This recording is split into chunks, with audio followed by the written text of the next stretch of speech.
Welcome back. This is Retirement News Online. So a Roth conversion is a strategic financial move that allows you to transfer assets from a traditional retirement account like a IRA or 401k into a Roth IRA. Now, the primary motivation behind the move is to leverage the unique tax advantages of a Roth IRA and potentially maximize the after-tax value of your retirement savings. Now, joining me is Jon Floyd. He's founder and president of Prospect Estate Planning in Scottsdale, Arizona. You're also a radio host, too, but he just can't stop talking to people. And he's good at it, too. But I want to talk about Roth conversions specifically. So for people watching, when's the best time to do a Roth conversion in your mind? Definitely when you're in a lower tax bracket, right? Maybe you've had lower income in a year, or maybe you've just recently retired and you don't have the income that you used to. But by rule of thumb, when you're in a lower tax bracket would be an ideal time to start doing those Roth conversions. And this is because you're paying taxes on this conversion first, and then we're getting, the gains without taxes after that. When the market is, up and down, like for example, back in April when it dumped 3,000 points one morning, is that a good time to do a Roth conversion? That's a really good time. You think about it, like they always talk about doing it when taxes are on sale, which they kind of are right now.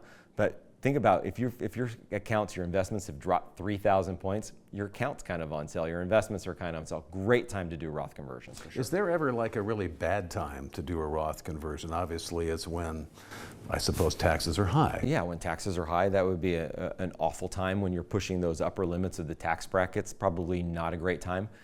For some people, maybe when they have a lot of debt, that's not a great time to be Roth converting because you're probably paying high interest rates on that money. Probably better to use that money to pay down that debt before looking at Roth conversions. So the upfront tax liability when you're paying taxes on the conversion upfront, is there any way to kind of mitigate that in some way?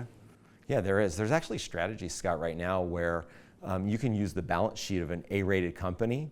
They'll give you a bonus, and what we've been doing is using this strategy to actually utilize that bonus to help offset, if not pay for all of the taxes in the first few years that you're doing those conversions. It's an amazing strategy that not a lot of people know is available to them. Why don't a lot of people know that that's available to them? Well, because it's very specific to a certain type of product, a very certain type of asset class, and a lot of advisors don't have really the wherewithal or the knowledge to be talking to their clients about it. Okay, and so this doesn't sound like it's like equities. It sounds like it's something. No, you're actually using a guaranteed type of product like an insurance product through, again, an A-rated company to be able to facilitate that. They're actually doing internal conversions within the account without creating a new account, and you're utilizing a big upfront bonus, which they're really high right now because of where interest rates are, to offset those taxes and help pay that. And for a lot of people, they're not even having to write a check to the IRS to pay those taxes. Which is the biggest drawback of doing a Roth conversion, right? Biggest thing that we see, the biggest roadblock for most people is they do not want to feel the pain of stroking that check to the IRS. Mm-hmm.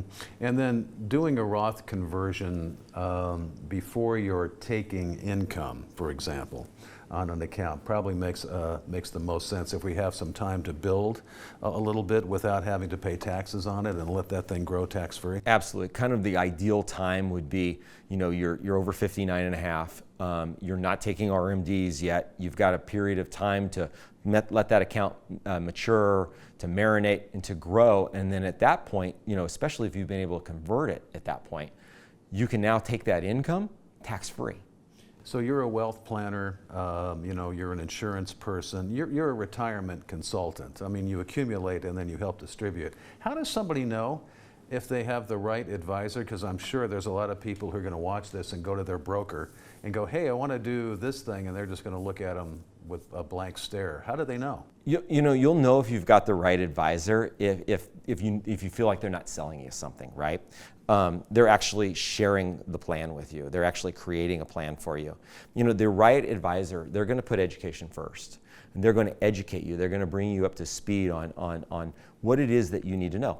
The other thing is if your broker's not talking in simple jargon, non-broker speak, that's probably the best person because that's something that you're going to understand, right? And so, it's ideal to have somebody that's not pushing fees, not pushing product, that's really there listening to you and helping you kind of navigate that phase of your life, and somebody that you can walk away from the conversation, walk away from that meeting, feeling that they've got your back. Finally, too, you spend a lot of time, teaching people about the importance of estate planning. It sounds like a Roth conversion would be a good strategy in an estate plan for those who are going to be receiving some of these assets and allowing them to grow without taxation. We talk about it all the time. I mean, the best thing that you can do is leave, if you're going to leave qualified money like a IRA or a 401k to your heirs, imagine leaving it tax-free to them as opposed to them having to pay the tax. I mean, you're taking what I would say is the most tax inefficient vehicle to leave behind, and if you Roth convert it, now you're leaving probably the most tax efficient vehicle. I mean, it's a no-brainer if you can Roth convert it, if legacy is your goal. You actually know what you're talking about. That's Jon Floyd in Scottsdale, Arizona, and this is Retirement News Online. Thanks for watching.